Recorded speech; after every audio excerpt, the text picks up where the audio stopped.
우리 한번 따라 합시다. 누가 어떻게 하여도. 한 번 더 고백합시다. 누가 뭐라고 하여도.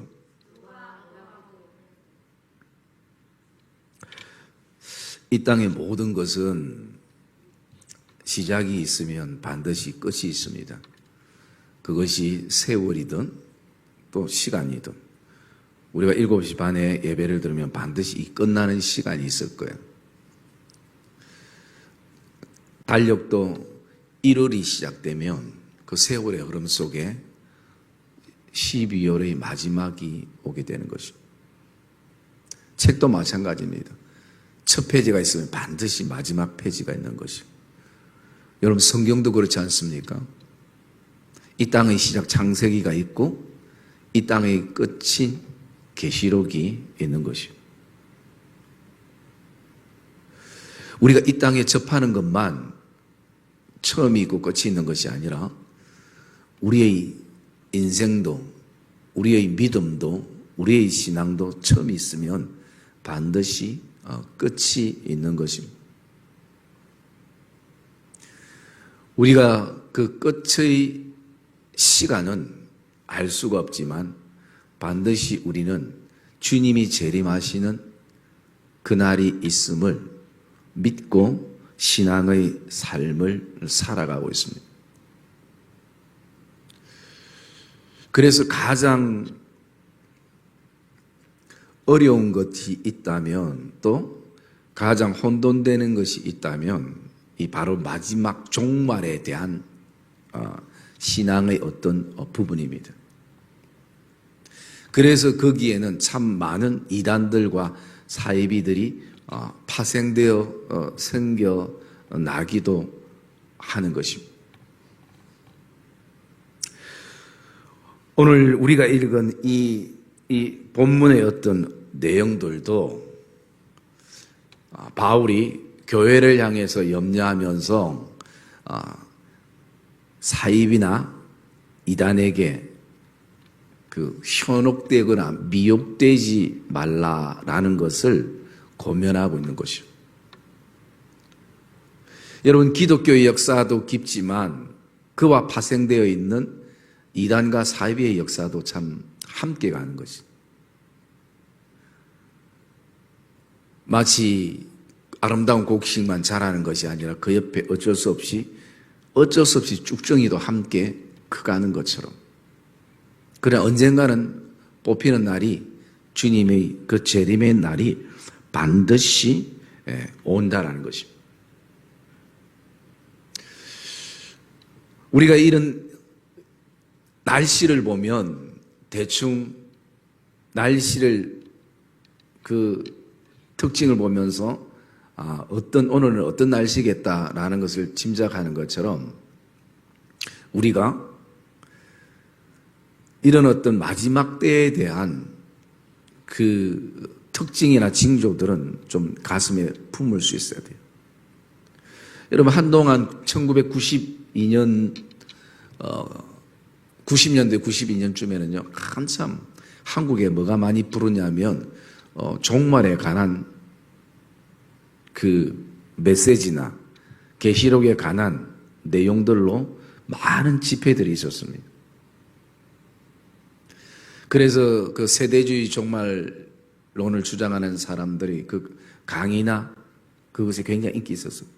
여러분, 왜냐하면 사람은 과거는 이미 지나갔고 현재는 내가 지금 부딪히고, 그런데 제일 모르는 게 뭡니까? 저와 여러분들이 미래잖아요. 그러니까 미래에 대한 어떤 부분들만 있으면 궁금하기도 하고 알고 싶기도 하고 보고 싶기도 하고, 그런 것이 바로 우리의 모습이에요. 그래서 그 당시에 여러분들도 아마 기억하실 수 있는데, 그 다미성교회라고, 그래서 이제 곧 예수님이 오신다고 많은 사람들이 집 팔고 농 팔고 다 팔고 다 산으로 가서 공동체 생활하고 그랬던 시간들이 있었어요. 그런데 여러분, 그런 이단이 한번 확 바람을 일으키고 난 다음에 이 한국 교회에 없어진 게 없어지진 않았지만 굉장히 약한 게 뭐냐면 종말에 관한 설교예요. 하는 목사님도 부담스러워하고 듣는 성도들도 부담스러워하는 거죠. 거기에 대한 설교와 관심이 사라졌어요. 여러분, 설교가 사라지면 성도들에 대한 관심도 사라지게 돼 있어요. 몇 년 전에 제가 그 요한계시록을 새벽 기도회 때 1장부터 22장까지 쭉 이렇게 강해 설교를 한 적이 있습니다. 그런데 그 말씀들은 우리에게 어떤 두려움이나 그리고 어떤 무서움을 주는 말씀들이 아닌 것입니다. 우리에게 정말 소망을 주는 말씀들인 거죠. 그래서 바울이 사역하던 시대나 오늘 이 시대나 이 마지막 그 시대의 특징이 있는데요. 오늘 본문의 말씀에서 그 마지막 때의 어떤 특징들을 바울이 얘기하는 것만 우리가 한번 보겠습니다. 첫째, 이 마지막 때의 특징이 어떤 게 있냐면 자신이 하나님이라고 나타내는 사람들이 생겨난다는 거죠. 여러분 오늘 4절 말씀 한번 읽어봅시다. 4절 말씀 시작. 그는 대적하는 자라 신이라고 불리는 모든 것과 숭배함을 받는 것에 대항하여 그 위에 자기를 높이고 하나님의 성전에 앉아 자기를 하나님이라고 내세우느니라. 예. 여러분 자기를 하나님이라고 내세우는 사람들이 생겨난다는 거죠. 그래서 자기가 재림 예수로 왔다는 사람들도 있고 자기가 바로 성령이라는 사람도 있고 그래서 그런 어떤 일명 적그리스도라는 그런 존재들이 나타나는 거예요. 여러분 옛날에 제가 들은 얘기 있지만 한국에 자기가 예수님이라고 하나님이라고 성령이라고 하는 사람들이 그때 당시로 30명인가 40명.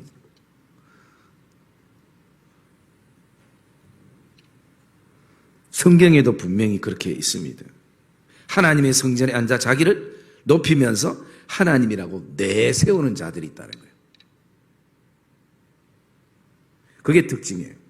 그리고 또 두 번째 특징은요. 처음에는 아주 비밀리 움직이다가 언젠간 드러나는 거지. 오늘 말씀 7절 말씀 한번 읽어볼까요? 7절 말씀 읽어봅시다. 시작. 율법의 비밀이 이미 활동하였으나 지금은 그것을 막는 자가 있어 그 중에서 옮겨질 때까지 하리라. 예. 그 불법의 비밀이 활동을 하면서 처음에는 비밀이 되지만 언젠가는 그것이 다 빛에 의해서 드러나게 되는 것입니다. 그리고 또 한 가지의 특징은요. 거기에도 이단이나 사이비 안에도 능력과 표적과 기적이 나타날 수 있다는 거예요. 9절 말씀을 봅시다. 9절 말씀 시작. 악한 자의 나타남은 사탄의 활동을 따라 모든 능력과 표적과 거짓 기적과 모든 10절에 보면 불의 모든 속임으로 멸망하는 자들에게는 이것도 나타난다는 거죠. 그래서 여러분 그냥 무조건 체험적인 것도 중요하지만 능력이 나타나고 표적이 나타나고 이적이 나타나는 것도 중요하지만 그보다 더 중요한 것은 진리인 말씀인 거예요. 그래서 말씀에 우리가 든든히 서는 것이 굉장히 필요합니다. 왜냐하면 그런 어떤 체험들이 사실은 은혜지만 오래가지는 못해요. 우리의 신앙의 한 부분이기도 하지만 우리 신앙의 그 뼈대가 오직 말씀으로 이렇게 세워질 수 있어야 된다는 것입니다. 그 다음에 그 마지막 때의 특징이 또 어떤 게 있냐면요. 네 번째로는요. 사람들이 점점 불의를 좋아하는 사람들이 생겨나는 것입니다. 여러분 12절 말씀 한번 읽어봅시다. 12절 말씀 시작. 진리를 믿지 않고 불의를 좋아하는 모든 자들로 하여금 심판을 받게 하려 하심이라. 예. 진리를 믿지 않고 불의를 좋아하는 모든 자들로 하여금 심판을 받게 하라. 그 위에 말씀에 이렇게 말하고 있습니다. 이러므로 하나님이 미혹의 역사를 그들에게 보내사 거짓 것을 믿게 하심은, 이런 표현이 조금 그렇지 않습니까? 하나님이 이 땅의 모든 사람들이 자녀들이 구원받기를 원하시는 하나님께서 왜 미혹의 역사를 그들에게 보내서 거짓 것을 믿게 하시는가? 이것은 어떤 측면에서 바라보면, 크게 바라보면요, 하나님의 그 섭리 안에 하나님의 허락하심인 것입니다. 여러분, 지금 우리가 이 땅에 살아가면서 공중의 권세 잡은 사단의 역사도 있는 것이에요. 그럼 하나님이 힘이 없어서 사단의 역사를 못 막는 게 아니라 하나님이 허용해 주시는 것입니다. 그러기에 점점 마지막 때의 특징 가운데 하나가 불의를 좋아하는 사람들이 생겨나기 시작한다는 거죠. 이런 특징을 바울은 바라보면서 이런 마지막 때임을 말씀하고 있는데요. 그러면서 그런 어떤 마지막 때이지만 반드시 바울이 변함없이 가지는 고백이 하나 있습니다. 그게 8절 말씀이거든요.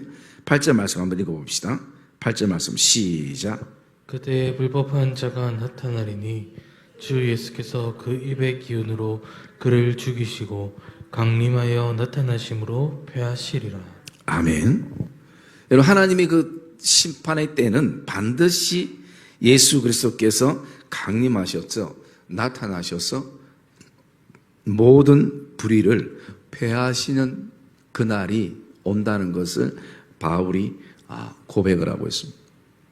여러분, 그럼 우리가 바울 시대까지 가지 않는다 할지라도 바울 시대의 이단에 대해서는 우리가 앞에 디모데전서 우스를 묵상하면서 나눴던 것 같고요. 그러면 우리가 지금 믿는 이 시대에 이단들과 그 사이비들에서 우리가 포괄적으로 전체적으로 또는 디테일하게는 살펴볼 수 없지만 우리가 가장 기본적인 것을 조금 생각해 보면요. 먼저 이단하고 사이비는 조금 다를 수 있습니다. 이 이단이라는 뜻은요, 끝단자고 다를 이자예요. 그래서 끝이 다르다는 말에서 이단이라 얘기하는데, 그래서 이단은 대부분 뭘 의미하냐면 이 교리적인 해석을 조금 다르게 하는 것입니다.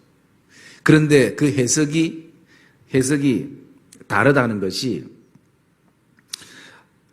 그 말씀에 대한 어떤 해석의 어떤 부분들보다도 거기에는 더 깊이 들어가면 곧 본인이 예수님이 되고 또 본인이 예수님과 같은 능력이 있게 되어지는 요소들이 있을 수 있는 거죠.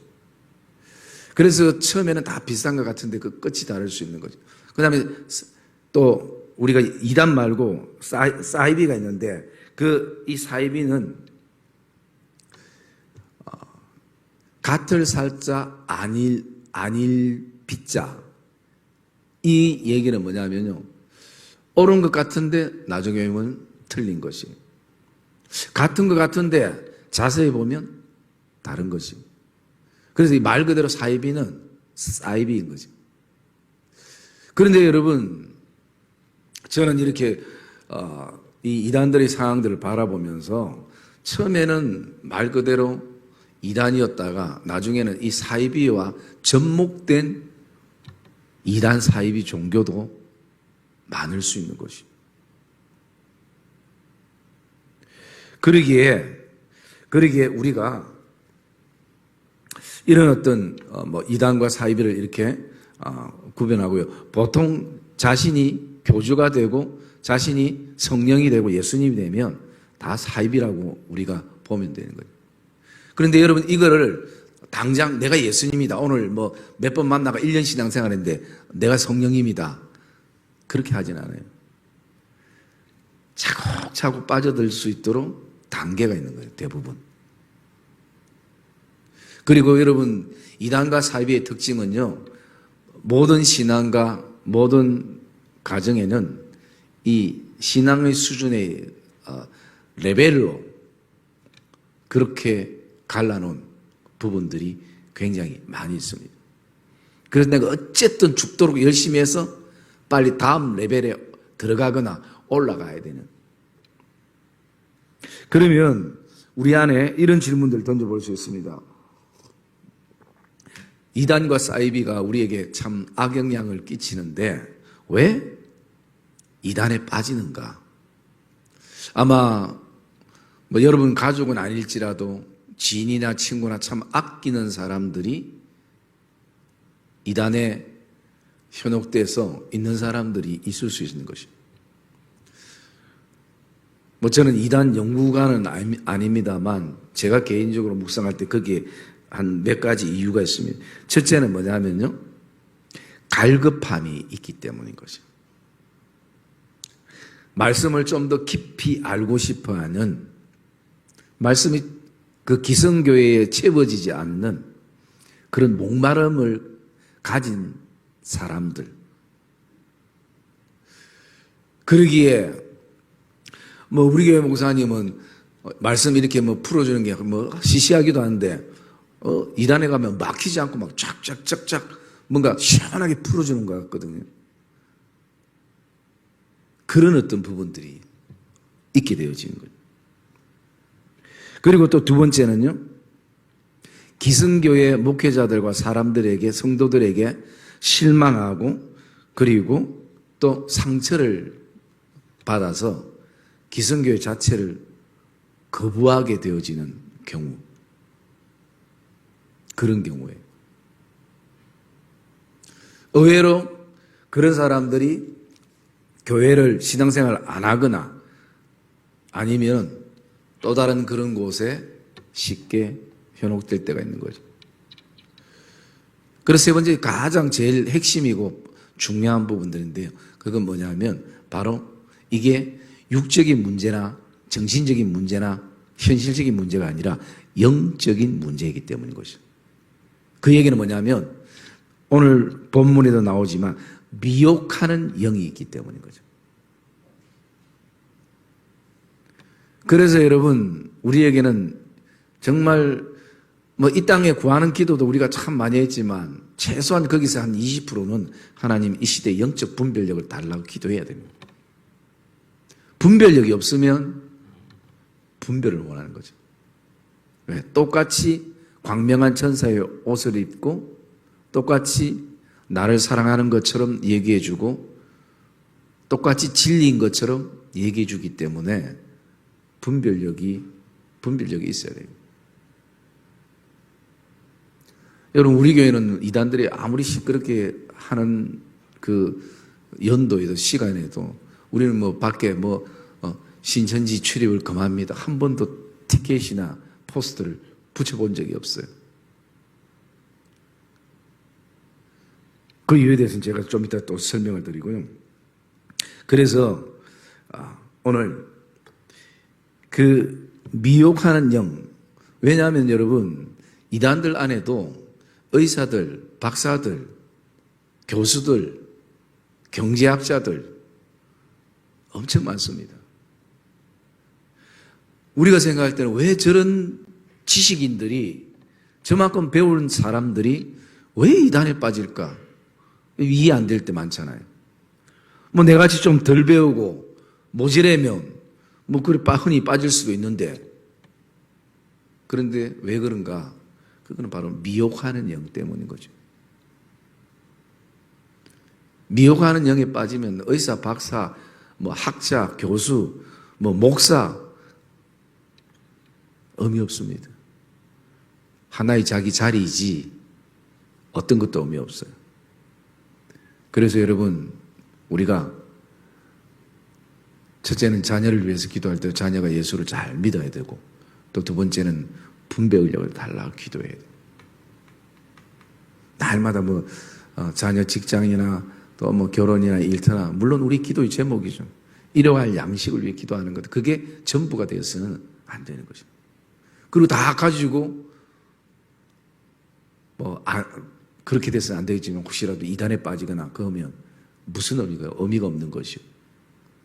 그래서 여러분, 우리가 그런 부분들을 우리가 기도해야 되는데, 그러면 오늘날 교회가 어떤 대책이 있는가? 여러분, 사실은 참 제일 힘든 게 사실은 뚜렷한 대책이 사실은 없다는 거예요. 그런데 저는 최소한 성도들이 그 분별력을 가지고 진짜를 알게 되면 가짜는 구별할 수 있어요. 여러분, 우리가 흔히 얘기하는 그 이미테이션, 짝퉁이라고 얘기하죠. 보면 이미테이션 가수들도 있잖아요. 비슷하게 생겼지 자세히 보면 달라요. 그런데 제스처, 목소리, 덩치, 패션 모든 게 거의 같아요. 우리 여성분들이 들고 다니는 그 이미테이션 가방이 여러분 가짜가 하루에 한 가지만 나오겠습니까? 수백 가지가 나와요. 그런데 오늘날 한국 교회는 자꾸 가짜를 구별하는 법만 가르쳤고 진짜를 가르치지 못한 안타까움이 있을 수 있는 것이죠. 여러분, 진짜를 알면 가짜가 하루에 수백 개, 수천 개 나와도 구별할 수 있어요. 왜? 진짜의 특징만 딱 알면요. 그런데 계속 이런 가짜가 나오면 또 가짜에 대해서 구별하는 법을 얘기하고 하다 보니까 성도들도 지치고 헷갈리는 거예요. 옛날에 제가 TV를 한번 보니까 TV에서 가짜와 진짜를 구별하는 그 전문가가 나왔어요. 가방을 예를 들면, 그러면 자기가 그래요. 이 딱 서너 가지만 보면 이미테이션인지 아니면 진짜 가방인지 안다는 거예요. 그래서 안에 이거 제일 처음에, 그 다음에 또 이 가방 열고 닫는 때 그 어디 이게 진짜네요. 이건 아니네요. 식별이 되는 거예요. 그래서 여러분, 우리가 오늘도 내가 진리를 알고 진리로 뼈대를 세워 나가는 것, 그것은 굉장히 중요합니다. 그래서 교회 안에 말씀 공부라는 것이 굉장히 중요해요. 일단 우리가 알아야죠. 알려면 제대로 들어야죠. 또 배워야죠. 그런 어떤 시간들 속에서 우리가 진리, 물론 너무 광범위한 내용이지만 진짜 내가 진리를 알고 진짜를 알면 가짜는 수없이 나와도 우리가 속지 않는다는 거죠. 바울이 지금 계속 얘기하는 게 뭡니까? 그것은 속이는 것이라는 거죠. 속이는 것. 그러면 이단들의 진짜 목적이 뭔가? 그럼 저는 두 가지라 생각합니다. 하나는 그 종교에 완전 맹신자로 평생을 살아가게 하는 것. 또 하나는 거기가 이단이고 잘못됐다는 것을 알고 나왔어도 이제는 교회라는 것, 신앙이라는 것, 그런 것에 염증을 느끼고 무교인으로 종교 없이 사는 것으로. 결국은 여러분 똑같은 목적이잖아요. 그 종교의 맹신자로 사는 거나 하나님을 믿지 않고 사는 거나 똑같은 거죠. 그래서 여러분, 왜 우리 주위에 그런 어떤 이단이나 사이비 종교에 빠진 분들이 있으면 교회와도 사실은 깨닫고 교회와도 진짜 적응이 힘들어요. 적응하기가 굉장히 어렵다는 거예요. 왜? 이미 훈련받고 교육받은 것들이 배겨 있기 때문에. 그래서 여러분 우리는 진짜 기도해야 됩니다. 이 마지막 때 하나님 우리에게 영적 통찰력과 영적 분별력을 우리에게 허락해 달라고. 그것을 위해서 기도할 수 있어야 되는 것이죠. 그래서 이 바울의 시대에 이런 어떤 상황들이 되어질 때에요, 바울이 정말 그 데살로니가 성도들에게, 형제들에게 구하는 것이 있었어요. 여러분 우리 1절 말씀 한번 읽어볼까요? 1절 말씀 시작. 형제들아, 우리가 너희에게 구하는 것은 우리 주 예수 그리스도의 강림하심과 우리가 그 앞에 모임에 관하여 2절에 시작. 영으로나 또는 말로나 또는 우리에게서 받았다 하는 편지로나 주의 날이 이르렀다고 해서 쉽게 마음이 흔들리거나 두려워하거나 하지 말아야 한다는 것이라. 아멘. 여러분 주의 날이 이르렀다고 해서 그런 막 얘기들이, 징조들이 나타난다고 막 할 때에 바울이 두 가지를 우리에게 얘기하는 거예요. 첫째는 뭐라고 얘기하냐? 쉽게 마음이 흔들리지 말라. 쉽게 마음이 흔들리지 말라. 여러분 이단은 또 적그리스도는, 사이비는 다른 걸 흔드는 게 아니라 우리 마음을 흔들어요. 여러분 사람이 마음이 가면 다 가잖아요. 사람이 마음이 있는 곳에 시선이 가게 돼 있어요. 그렇기 때문에 쉽게 마음이 흔들릴 수 있는 상황이 우리에게 올 수가 있다는 거예요. 또 두 번째는 뭐냐면요, 두려워하지 말라라는 것입니다. 두려워하지 말라. 여러분 예수 믿는 사람들 가운데서도 종말이 오는 게 두려워지는 사람들이 있을 수 있어요. 그것은 내가 해온 것이 없는데 내 믿음으로 구원이 가능할까? 수많은 여러 가지 어떤 두려움들이 우리에게 생겨날 수 있다는 거죠.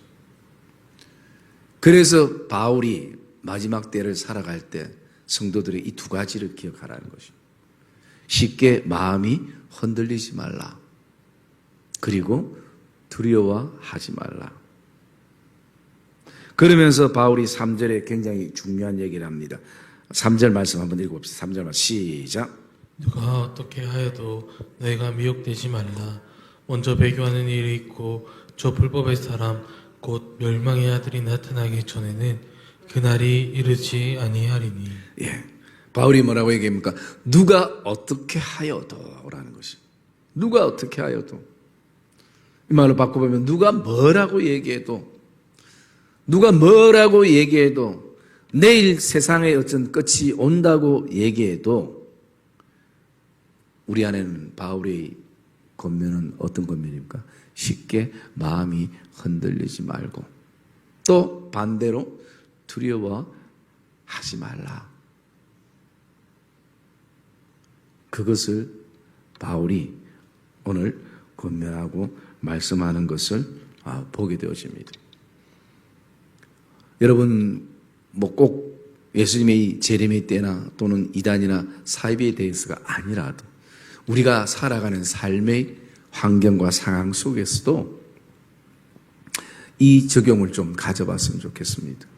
누가 어떻게 하여도, 누가 뭐라고 얘기해도 우리가 서 있는 그 믿음의 여정에서 쉽게 마음이 흔들리거나 또 반대로 두려워하지 않는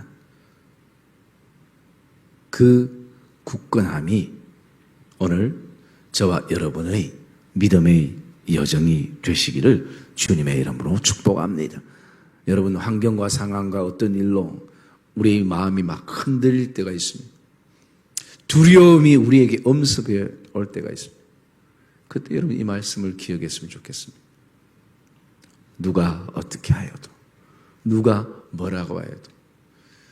여러분 두려움은 결코 하나님이 주신 마음이 아니라고 성경에 기록되어 있죠. 그 말씀 우리 한번 볼까요?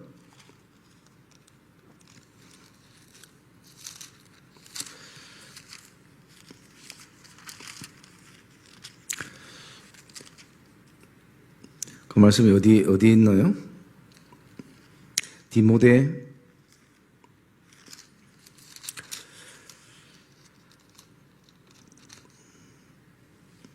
두려워하는 마음, 하나님이 주신 마음은 두려워하는 마음이요 오직 우리에게 사랑과 절제와 그 말씀이 있는데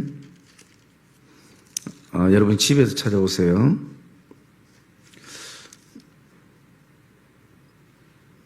자, 디모데후서 1장 7절 말씀. 자, 디모데후서 1장 7절 말씀. 시작. 하나님이 우리에게 주신 것은 두려워하는 마음이 아니요 오직 능력과 사랑과 절제하는 마음이니. 아멘. 그럼 여러분 하는 두려운 마음이 하나님이 우리에게 주시는 마음이 아니면 다른 데서 오는 것이죠. 그게 환경에서 오든지 상황에서 오든지 내 생각에서 오든지 걱정과 염려와 근심에서부터 오는 부분들. 여러분 성경에는 하나님이 계속 우리에게 하시는 말씀대로 두려워하지 말라. 내가 너와 함께 함이니라. 내 손을 늘어뜨리지 말라. 시온아 노래할지어다. 예루살렘아 찬양할지어다. 너의 하나님 여호와가 너의 가운데 계시니 그는 구원을 베푸실 전능자시라.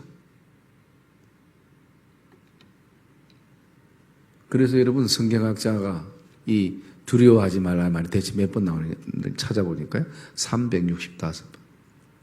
하나님 오늘도 매일매일 하루를 시작할 때 두려워하지 말라. 사랑하는 아들아 사랑하는 딸아 말씀하고 있는 것이죠.